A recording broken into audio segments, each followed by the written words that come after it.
जय हिंद दोस्तों, रक्षित खन्ना के चैनल में आपका स्वागत है। दोस्तों कैसे हैं आप? उम्मीद करता हूं कि आप अच्छे होंगे। दोस्तों जैसा आपको पता है 15 तारीख को 8 सीपीसी पर मीटिंग थी।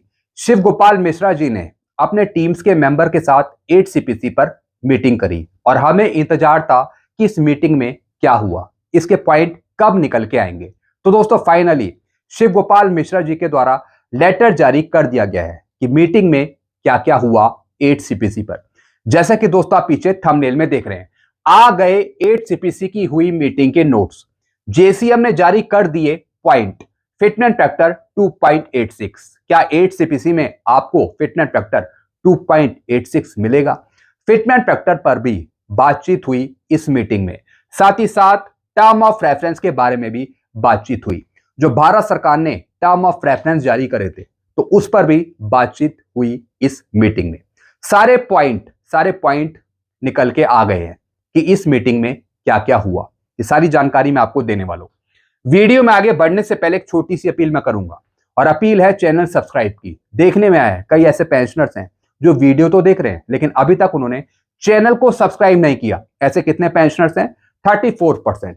तो दोस्तों मैं आपसे अपील करता हूं, अगर आप बराबर मेरे वीडियो देखते हैं, अगर आपने अभी तक चैनल को सब्सक्राइब नहीं किया तो फटाफट सबसे पहले आप चैनल को सब्सक्राइब कर लीजिए, ताकि आपको बेहतरीन जानकारियां, सटीक जानकारियां आपको तुरंत मिल पाए। चैनल सब्सक्राइब करने के या फिर वीडियो देखने के आपको एक भी पैसे नहीं देने, सब कुछ आपके लिए फ्री में है। तो फटाफट इस वीडियो को देखने से भी पहले आप सबसे पहले चैनल को सब्सक्राइब कर लीजिए। चैनल का नाम है रक्षित खन्ना। चलते हैं दोस्तों, अब मैं आपको मीटिंग के नोट समझाता हूं। शिव गोपाल मिश्रा जी के द्वारा 17 नवंबर 2025 को लेटर जारी कर दिया है, यह बताने के लिए कि 8 सीपीसी की मीटिंग में क्या क्या हुआ। और यह लेटर भेजा गया है सारे मेंबर्स को, जेसीएम के और constituent organisation of national council. जी हाँ दोस्तों इस मीटिंग में दूसरी ऑर्गेनाइजेशन के भी कुछ सदस्य मौजूद थे। जी हाँ दोस्तों ये मीटिंग ऑर्गेनाइज हुई थी 15/11/2025 को। किसके रेफरेंस में हुई थी? जो भारत सरकार ने गैजेट नोटिफिकेशन निकाला टर्म ऑफ रेफरेंस का 3/11/2025 को। तो दोस्तों इसी के रेफरेंस में इस पर बातचीत करने के लिए यह मीटिंग ऑर्गेनाइज करी गई थी। साथ ही साथ दोस्तों इसमें कुछ रिप्रेजेंटेटिव थे, कुछ टीम्स के मेंबर्स थे और दूसरी ऑर्गेनाइजेशन के कुछ सदस्य थे जिन्होंने इस मीटिंग में भाग लिया। अब दोस्तों कौन कौन से पॉइंट इस मीटिंग में निकले? टर्म ऑफ रेफरेंस के बारे में बातचीत हुई।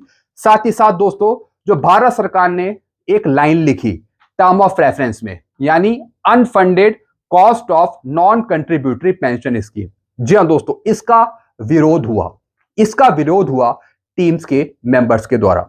जो मीटिंग में रिप्रेजेंटेटिव भाग ले रहे थे उन्होंने कहा कि यह लाइन नहीं लिखनी चाहिए थी भारत सरकार को 8 सीपीसी के टर्म ऑफ रेफरेंस में। तो दोस्तों इस लाइन का कड़ा विरोध हुआ। उन्होंने माना कि शायद भारत सरकार पेंशनर्स को 8 सीपीसी से अलग रख सकती है, तो ये लाइन मेंशन नहीं होनी चाहिए थी। ये लाइन कहीं ना कहीं कंफ्यूज क्रिएट कर रही है, तो ये लाइन हटनी चाहिए 8 सीपीसी के टर्म ऑफ रेफरेंस में।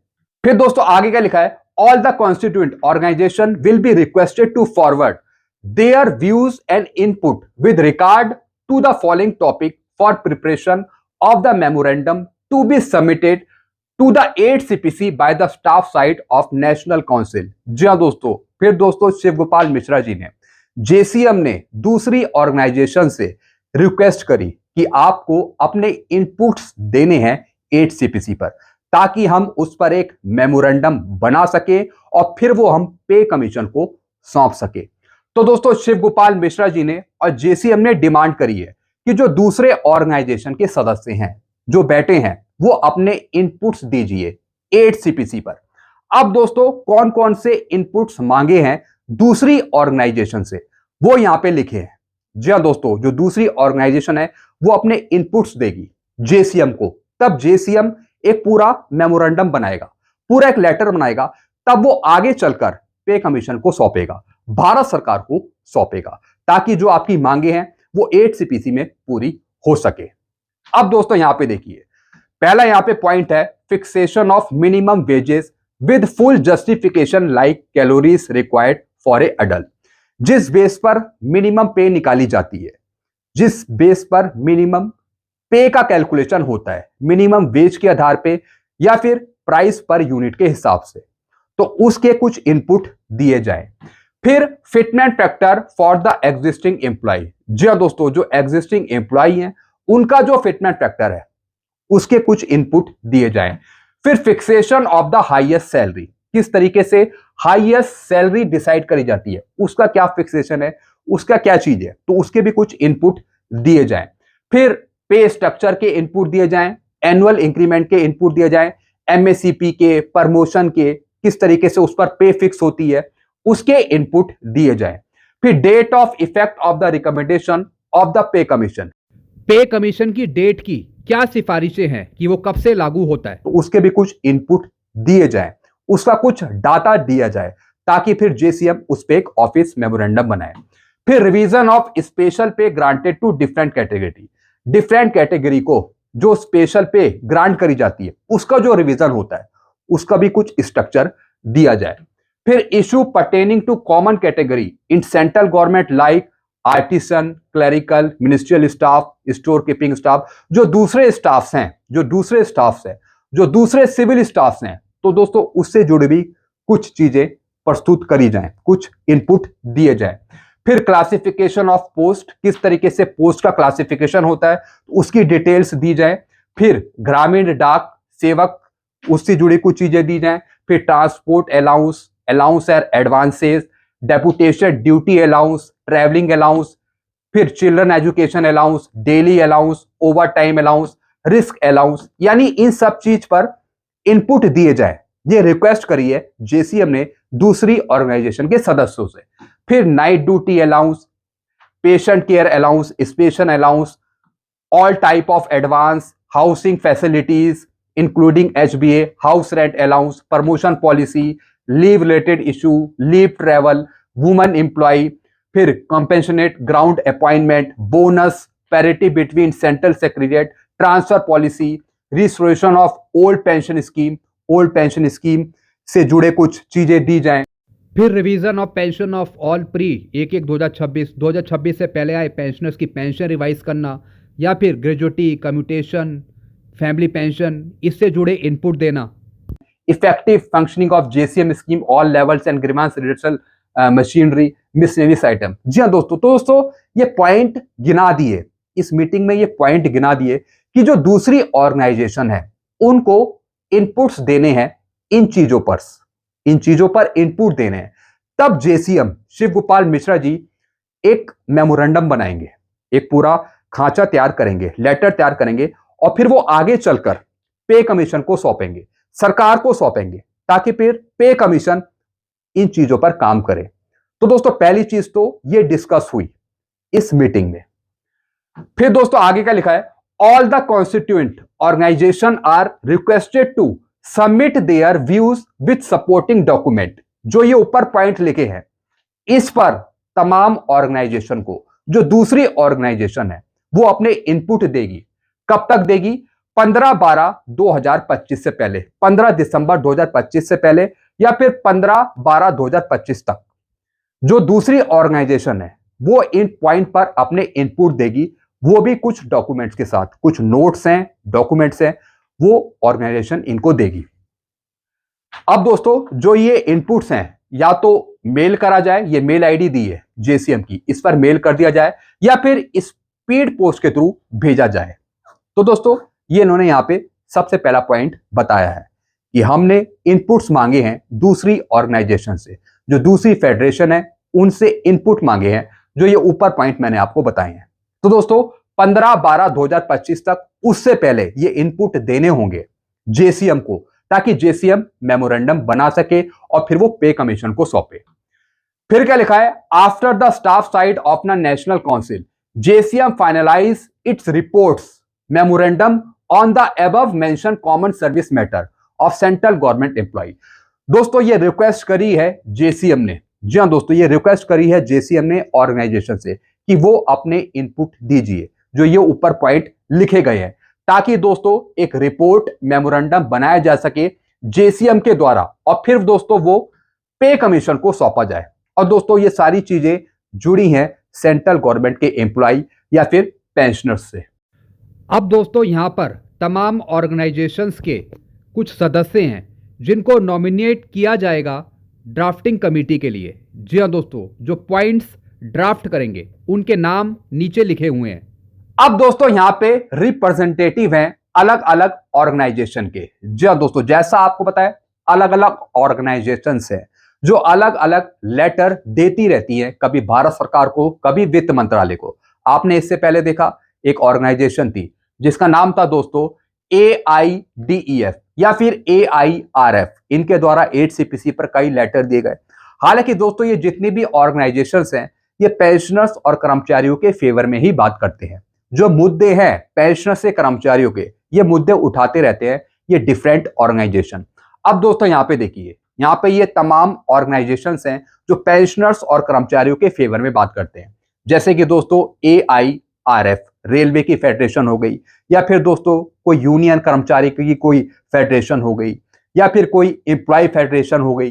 यानी तमाम ऑर्गेनाइजेशन जैसे AIRF, NFIR, AIDEF, BMPPS Bharat pensioner समाज का एक ऑर्गेनाइजेशन हो गया जैसा आपको बताया। फिर दोस्तों ITEF ऑडिटेड अकाउंट। तो दोस्तों इनके सभी रिप्रेजेंटेटिव हैं। AIRF के कोई 3 रिप्रेजेंटेटिव हैं, NFIR के 3 रिप्रेजेंटेटिव हैं, किसी में 2 है, किसी में 1 है। तो दोस्तों ये सदस्य हैं जो नॉमिनेट होंगे ड्राफ्टिंग कमेटी के लिए, जो दोस्तों कहीं ना कहीं ड्राफ्ट बनाएंगे।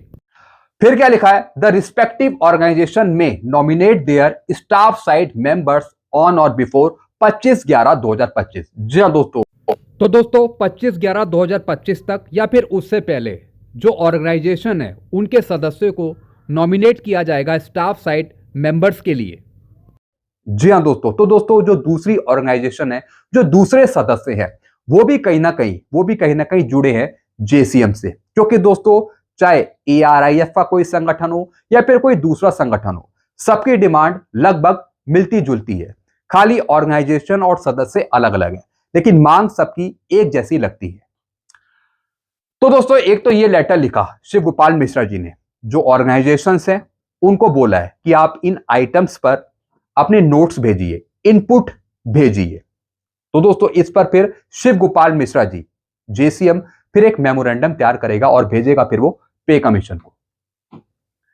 अब दोस्तों यहां पर देखिए एक लेटर भेजा गया है शिव गोपाल मिश्रा जी ने PM नरेंद्र मोदी जी को। जी हाँ दोस्तों कल मैंने एक लेटर समझाया था एक कॉन्फेडरेशन का, और वो लेटर भी PM मोदी जी को भेजा गया था। सेम वही लेटर शिव गोपाल मिश्रा जी ने कुछ चीजें अमेंड करके सीधा PM मोदी जी को भेज दिया है। जी हाँ दोस्तों, अब 8CPC के टर्म ऑफ रेफरेंस में जो चीजें चेंज होनी चाहिए, जो मैंने आपको कल बताई थी, वही चीजें यहां पर शिव गोपाल मिश्रा जी ने भेजी हैं PM नरेंद्र मोदी जी को। अब दोस्तों यहां पे देखिए ये लेटर भी 17 नवंबर का ही है। इसका सब्जेक्ट है request for amendment in the term of reference of 8 central pay commission and the inclusion of pension revision of existing pensioners and family pensioners. Bharat सरकार ने 8CPC के टर्म ऑफ रेफरेंस में पेंशनर्स का जिक्र नहीं करा, उनकी पेंशन रिवीजन का जिक्र नहीं करा, जो बहुत ही दुखदाई है। तो ये अपील करी है कि अमेंडमेंट किया जाए। जी हाँ दोस्तों, जो रूल्स हैं जो भारत सरकार ने लिखे हैं उसको चेंज किया जाए 8CPC के टर्म ऑफ रेफरेंस में। पेंशनर्स का जिक्र किया जाए, पेंशनर्स का जिक्र किया जाए, पेंशन रिवीजन का जिक्र किया जाए। जो एग्जिस्टिंग पेंशनर्स हैं उनको 8CPC का फायदा मिले, जो पुराने पेंशनर्स हैं उनको 8CPC का फायदा मिले, ये बात लिखी जाए टर्म ऑफ रेफरेंस में। साथ ही साथ फैमिली पेंशनर्स को भी 8CPC का फायदा मिले। सबसे पहले दोस्तों शिव गोपाल मिश्रा जी ने PM मोदी जी को धन्यवाद दिया है कि PM मोदी जी ने 8CPC के गठन की मंजूरी दी, उसके बाद टर्म ऑफ रेफरेंस जारी करे। लेकिन शिव गोपाल मिश्रा जी ने माना है कि जो टर्म ऑफ रेफरेंस दिए हैं उसमें कुछ ना कुछ गलतियां हैं, कुछ ना कुछ चीजें उसमें चेंज होनी चाहिए। सबसे पहले दोस्तों शिव गोपाल मिश्रा जी ने यही लिखा है, omission of employ expectation in the TOR। जी हाँ दोस्तों, जो एक्सपेक्टेशन है टर्म ऑफ रेफरेंस से, वो टर्म ऑफ रेफरेंस सही नहीं है, कुछ ना कुछ गड़बड़ी है टर्म ऑफ रेफरेंस में। तो सबसे पहले दोस्तों टर्म ऑफ रेफरेंस में सुधार करने की मांग करी है, क्योंकि दोस्तों जो कर्मचारी है वो कर्मचारी अपने दिन रात मेहनत करता है देश के कार्यों में, चाहे वो किसी डिपार्टमेंट में हो। तो दोस्तों उसको उसका हक मिलना चाहिए। साथ ही साथ जो पेंशनर्स रिटायर हो गए हैं, उन्होंने सर्विस में रहते हुए जो अपना काम किया, वो भी देश के कार्यों में, तो उसका फल उसे मिलना चाहिए रिटायरमेंट होने के बाद। अब दोस्तों यहां पे देखिए क्या लिखा है, दूसरा point, inclusion of pension revision for existing pensioners and family pensioner. जी हां दोस्तों, पेंशन रिवीजन का जिक्र किया जाए, पेंशन रिवीजन दिया जाए 8 सीपीसी में पेंशनर्स को, और यह बात 8 सीपीसी के टर्म ऑफ रेफरेंस में मेंशन करी जाए। साथ ही साथ फैमिली पेंशनर्स को भी इंक्लूड किया जाए, साफ तौर पे लिखा जाए 8 सीपीसी के टर्म ऑफ रेफरेंस में कि पेंशनर्स को 8 सीपीसी दिया जाएगा। इतने पेंशनर्स को 8 सीपीसी का फायदा मिलेगा, और कब तक के पेंशनर्स को मिलेगा, फैमिली पेंशनर्स का नाम भी इंक्लूड किया जाए कि फैमिली पेंशनर्स को भी मिलेगा। तो इंक्लूड किया जाए पेंशन रिवीजन को टर्म ऑफ रेफरेंस में, पेंशन का जिक्र करा जाए, पेंशनर्स का जिक्र करा जाए 8 सीपीसी के टर्म ऑफ रेफरेंस में। जिस तरीके से कर्मचारियों का जिक्र करा है 8 सीपीसी के टर्म ऑफ रेफरेंस में, ठीक इसी तरीके से पेंशनर्स का भी जिक्र करा जाए 8 सीपीसी के टर्म ऑफ रेफरेंस में। फिर दोस्तों कुछ और डिमांड यहां पे लिखी है, जैसे कि कम्यूटेशन का पीरियड, जो 15 साल का पीरियड है उसे घटाकर 11 साल करने की मांग लिखी जाए 8 सीपीसी के टर्म ऑफ रेफरेंस में। फिर क्या लिखा है, grant of enhance pension by 5% every 5 years after retirement. Retirement के बाद हर एक 5 साल में 5% की एक्स्ट्रा वृद्धि करी जाए पेंशन में, एडिशनल पेंशन का लाभ दिया जाए। तो ये चीज भी 8 सीपीसी के टर्म ऑफ रेफरेंस में मेंशन हो। जिस तरीके से पार्लियामेंट्री स्टैंडिंग कमेटी ने यह रिपोर्ट पास करी थी। फिर extension of pension revision to all pensioners family pensioners drawing benefit under the CCS pension rule 1972 के जो सीसीएस पेंशन रूल है जिसके तहत पेंशन दी जा रही है, या फिर 2021 का जो पेंशन रूल्स है, जितने भी पेंशन रूल्स हैं उसके अकॉर्डिंग जो पेंशन दी जा रही है ओल्ड पेंशन स्कीम के तहत, तो वो प्रणाली आगे कंटिन्यू करी जाए 8 सीपीसी में। टर्म ऑफ रेफरेंस में जो अनफंडेड स्कीम का जिक्र करा है, उससे यह लगता है कि जैसे सरकार पुरानी पेंशन योजना को खत्म करने जा रही है। तो जितने भी कंफ्यूजन है वो दूर करे जाएं भारत सरकार की तरफ से 8 सीपीसी के टर्म ऑफ रेफरेंस में, जिसमें कोई भी कंफ्यूजन ना रहे। फिर restoration of the old pension scheme, OPS को बहाल किया जाए। जी हां दोस्तों, जो 1/1/2004 के बाद जो एनपीएस से कर्मचारी हैं या फिर यूपीएस से कर्मचारी है, उनके लिए भी ओल्ड पेंशन स्कीम को लागू करा जाए। फिर inappropriate reference to unfunded cost of non contributory pension scheme, जो सरकार ने लाइन लिखी है unfunded cost of non contributory pension scheme की, ये लाइन कंफ्यूज करती है। इससे ऐसा लगता है कि सरकार ओल्ड पेंशन स्कीम को खत्म करेगी, तो इस लाइन को वहां से हटा लिया जाए और उसके स्थान पे साफ लिखा जाए कि 8 सीपीसी का फायदा पेंशनर्स को मिलेगा। पेंशन का जिक्र किया जाए, पेंशनर्स का जिक्र करा जाए। दोस्तों मैं सारी लाइनें नहीं पढ़ रहा, यहां पे पूरे पॉइंट में एक एक करके लाइन नहीं समझा रहा, मेन जो उसका निचोड़ है पैराग्राफ का वो मैं आपको समझा रहा हूं ताकि टाइम वेस्ट आपका ना हो। फिर दोस्तों बात करिए यहां पे पेंशन फंड की। जी हां दोस्तों, जिस तरीके से पुराने पेंशनर्स को ओल्ड पेंशन स्कीम के तहत पेंशन दी जा रही है, तो जो उसका फंड है उसको सुरक्षित किया जाए आगे के लिए, ताकि पेंशन देने में कोई दिक्कत ना हो, जो रिटायरमेंट बेनिफिट है वो देने में कोई दिक्कत ना हो। यानी जो पेंशन फंड है पुराना जिसके तहत आप पेंशन ले रहे हैं, वो फंड को हमेशा के लिए 8 सीपीसी में सुरक्षित कर दिया जाए। ये बहुत बड़ी बात है दोस्तों। जब तक हमारा पेंशन फंड सुरक्षित रहेगा तब तक हमें कोई परेशानी नहीं होगी। तो ये रिक्वेस्ट करी है सरकार से, पीएम मोदी जी से, कि जो पुराना पेंशन फंड है उसे आप सुरक्षित करें, और ये चीज पे कमीशन को भी बताएं ताकि पे कमीशन सही रिपोर्ट दे 8 सीपीसी की। फिर date of effect of the 8 CPC recommendation. जी हां दोस्तों, वो डेट मेंशन करी जाए, वो डेट मेंशन करी जाए जब से 8 सीपीसी मिलेगा, यानी 1/1/2026 की वो डेट मेंशन करी जाए 8 सीपीसी के टर्म ऑफ रेफरेंस में। जिस तरीके से पुराने पे कमीशन आपको मिले हैं 4th CPC, 5th CPC, 6th CPC, 7th CPC 1/1/16 से, तो ठीक इसी तरीके से वो डेट मेंशन करी जाए पे कमीशन की कि 8 सीपीसी 1/1/2026 से मिलेगा। फिर इंटरिम रिलीफ दी जाए। जी हाँ दोस्तों, इसकी चर्चा मैंने कल भी करी थी। ये मैंने आपको कल भी बताया था कि 8 सीपीसी में अगर गवर्नमेंट देरी करती है तो उसका 20% इंटरिम रिलीफ दिया जाए। जी हाँ दोस्तों, ताकि नुकसान की भरपाई हो। अगर 8 सीपीसी में लेट लतीफी होती है तो इंटरिम रिलीफ दिया जाए, अंतरिम राहत दी जाए पेंशनर्स को, कर्मचारियों को। यह भी एक कहीं ना कहीं इनके द्वारा सही डिमांड है। हालांकि मैंने बताया था कि पता नहीं सरकार देगी या नहीं देगी। देखते हैं दोस्तों, ये डिमांड भी सरकार कुछ पूरी करती है या नहीं करती। तो इंटरिम रिलीफ की भी यहां पे डिमांड करी गई है। तो दोस्तों, ये चीजें मैंने आपको समझाई हैं। ये चीजें मैंने आपको समझाई कि क्या क्या चीजें इंक्लूड होनी चाहिए या फिर चेंज होनी चाहिए 8 सीपीसी के टर्म ऑफ रेफरेंस में। साथ ही साथ दोस्तों, इसकी एक कॉपी भेजी गई है निर्मला सीतारमण जी को, वित्त मंत्री जी को, कैबिनेट सेक्रेटरी को। फिर दोस्तों सेक्रेटरी हैं डिपार्टमेंट ऑफ एक्सपेंडिचर के, उनको भेजी है। फिर सेक्रेटरी हैं department of personal training DOPT की, उनको ये एक एक कॉपी भेजी है ताकि इस पे संज्ञान लिया जा सके। तो दोस्तों, ये चीजें मैंने आपको समझा दी, सारे पॉइंट मैंने आपको समझा दिए। तो दोस्तों, पहला लेटर था डिमांड्स के बारे में। जेसीएम ने डिमांड करी है दूसरी ऑर्गेनाइजेशन से कि आप इनपुट दीजिए, जो आइटम्स यहां पे लिखे हुए हैं, जो चीजें यहां पे मेंशन है पॉइंट, उस पे इनपुट दिए जाए इस डेट तक, दिसंबर तक। और फिर जो जेसीएम है, शिव गोपाल मिश्रा जी है, फिर वो एक ऑफिस मेमोरेंडम बनाएंगे और फिर वो सरकार को सौंपेंगे, पे कमीशन को सौंपेंगे। तो दोस्तों, ये चीजें हैं जो मैंने आपको समझाई है। बाकी देखेंगे कि अगली मीटिंग कब होती है जेसीएम की सरकार के साथ। और मुझे लगता है कि जब दूसरी ऑर्गेनाइजेशन अपने इनपुट दे देगी जेसीएम को, तब जेसीएम एक ऑफिस मेमोरेंडम बनाएगा, एक लेटर बनाएगा, तब उस लेटर को सरकार के सामने रखेगा, पे कमीशन के समक्ष रखेगा।